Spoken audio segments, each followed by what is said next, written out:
নমস্কার বন্ধুরা, মানসী রান্নাঘরে আবারও সবাইকে স্বাগত। আশা করি সবাই খুব ভালো আছেন। আজকে আমি এসেছি মোমো রেসিপি নিয়ে।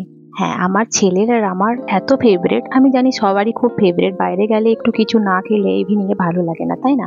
তাই আজকে আমি বাড়িতেই মোমো বানালাম, আর সেই রেসিপিটা আপনাদের সবার কাছে আমি শেয়ার করলাম। আপনাদের ভিডিওটা পুরোটা দেখার আমি অনুরোধ রাখলাম। ভালো লাগলে লাইক, কমেন্ট, শেয়ার করবেন আর সাপোর্ট করে পাশে থাকবেন। তো আজকে আমি এখানে যে ফার্স্টে মোমোর যে চাটনিটা, ঝাল ঝাল লাল লাল চাটনিটা, সেটা আমি রেডি করে নেব। প্রথমে এখানে টমেটো নিয়েছি 3টে, শুকনো লঙ্কা নিয়েছি 4 থেকে 5টা, আর রসুন নিয়েছি 4 থেকে 5 কোয়া। আপনারা যদি ঝাল একটু বেশি পছন্দ করেন তাহলে ঝালটা আপনাদের হিসেব মতো লঙ্কা নিতে পারেন। এখানে আমি সেদ্ধ করার পর এটা টমেটোর উপরে খোসাটাকে ছাড়িয়ে নিয়ে ভালো করে আমি একটু ম্যাশ করে নেবো। আপনারা মিক্সিতেও পেস্ট করে নিতে পারবেন। তারপর এখানে আমি কড়াইয়ে সাদা তেল দিয়ে রসুন আর আদা দিয়ে একটু ফ্রাই করলাম। তারপর টমেটোর পেস্টটাকে আমি এখানে দিলাম, যেটা লঙ্কা, রসুন আর টমেটো দিয়ে পেস্ট করেছিলাম। এরপর আমি ওর মধ্যে 1 চামচ সয়া সস, 1 চামচ টমেটো কেচাপ এবং একটু লেবুর রস দিয়ে ওটাকে ভালো করে আমি মিশ্রণটা রেডি করে সাইডে দিলাম। এরপর মোমোর জন্য আটাটা রেডি করব, ময়দাটা। তো এখানে ময়দা নিয়েছি আমি এই কাপের মেজারমেন্ট করে, এই কাপের 2 কাপ, আমি 2 কাপ নয়, ঠিক 1.5 কাপের মতন আমি এখানে ময়দা নিয়েছি।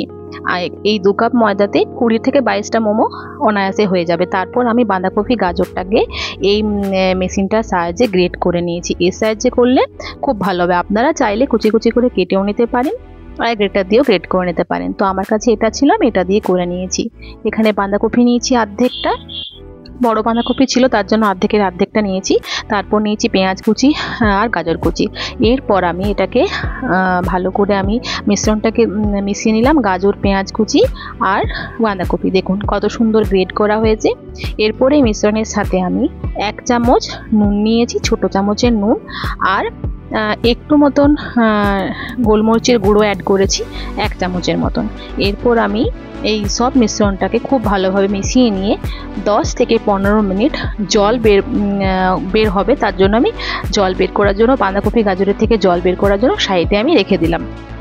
এরপর আমি ওটাকে ঢাকা দিয়ে দিলাম এবং আমি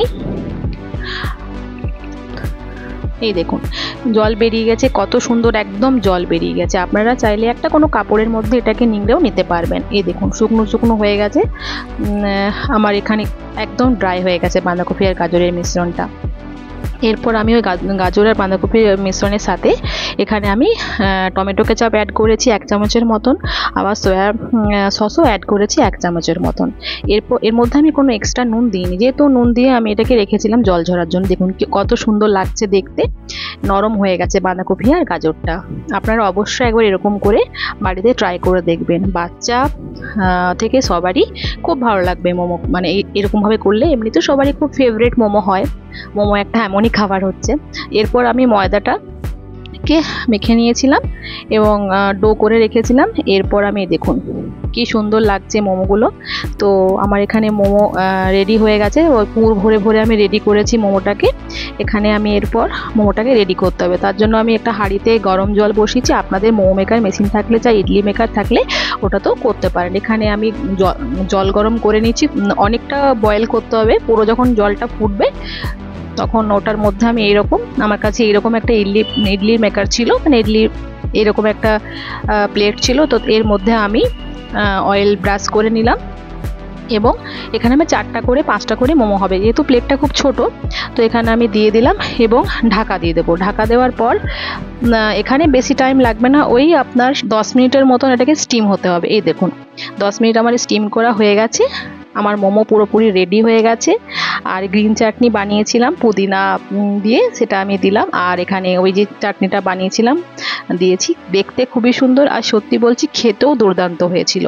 তো আপনারা অবশ্যই এরকম করে একবার ট্রাই করবেন। আজকে এই পর্যন্ত, খুব ভালো থাকবেন, আবার আসবো অন্য কোনো রেসিপি নিয়ে। টাটা।